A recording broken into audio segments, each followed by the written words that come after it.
Hi, very good morning. Welcoming you all for the today's session. The topic is Fluidics and myself S. Sridhar, Assistant Professor, Mechanical Department, working in Savita Engineering College. So before getting into the topic, I will start with the basic questionnaires. How to move a mass? Suppose just consider that we have a mass of about 50 kg, and as per any requirements, how could you design a system that could move that 50 kg of mass from one place to other? And the second question will be, what will be its constraint? Suppose for that question my answer is going to be, I will be using any one of the rack and pinion mechanism, and I will give the motor coupling into the rack, and once the motor is rotating, the rack will be displaced, and vice versa, my 50 kg of mass will be moved from one place to other. Okay, what will be the constraint? The constraint is the total lump mass of the rack and pinion. It will be itself hardly some 5 kg or 10 kg in order to move the mass for 50 kg, right? So which means the system is going to be very bulk. And how to improve the resolution of the displacement? So suppose that 50 kg mass has to be displaced from one place to other, and what will be the resolution? Suppose I require the resolution of about 0.001 mm. So then your rack design and the pinion design has to be having very less module, so that we could able to improve the displacement. So these are some of the constraints and parameters that has to be considered for attaining a small amount of displacement. So in order to solve this question, in order to achieve the better displacement, better resolution, and a very compact design, we are going to see the topic fluidics. A fluid, so obviously you know that very clear, fluid is a hydraulic oil, or it is a medium. Yeah, when stating about fluid, it can be either a pneumatic or hydraulics.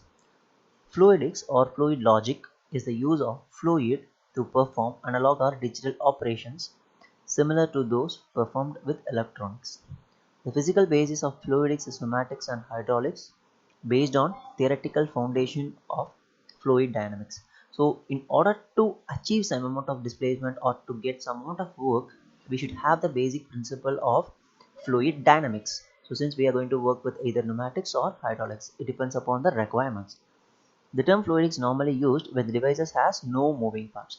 And listen, this has to be very clear. A fluidics is normally used when device has no moving parts. In our case, as I said very earlier, I want to move an object, so for that I deployed a rack and pin mechanism. So which means it will be having some of the linkages which causes the moving parts. And if suppose I wanted to achieve the same displacement using fluidics, it should not have any of the moving parts. So a ordinary component such as hydraulic cylinder, spool valves are not considered to as a fluidic devices. Fluids can perform these functions without mechanical moving parts that will wear out, because at end when the mechanical linkages are moving, it leads to wear. Its advantages simplicity and reliability. Other advantages are low cost, environmental insensitivity, and safety of the fluid system. Listen, as I said, the if you're deploying fluidics, it should be very simple and reliable, and ultimately it should not have any of the moving parts.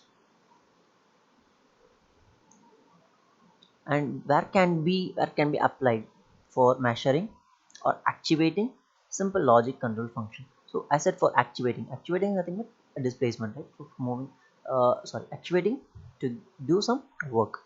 And for measuring purpose also, we could able to deploy fluidics and simple logic control function in either use of and or logic, any one of the logic conditions. Yeah, application. For the application, I have stated few real-time scenarios as well. You could able to Google it, and with that you could able to get more information. The first aerospace application is introduced in United States was a thrust reverser control for DC-10 airplane. And in industry, fluidics has been applied to air conditioning controls, machine controls, process controls, production line controls. With this word process control and production line controls, the major automation, that is pneumatic or hydraulic, that is fluid based automation, they are majorly concentrated on process controls and production line controls. And one of the first commercial applications of fluidics was life support medical equipment, the blood pressure monitoring system, and some of the parameter which deals with our fluids in a body. Case study: for military use, the fluidics has been successfully applied to fluid generator. Fluid generator is nothing but if you have some amount of pneumatic energy that will be converted into an electrical energy. So that is called a fluid generator.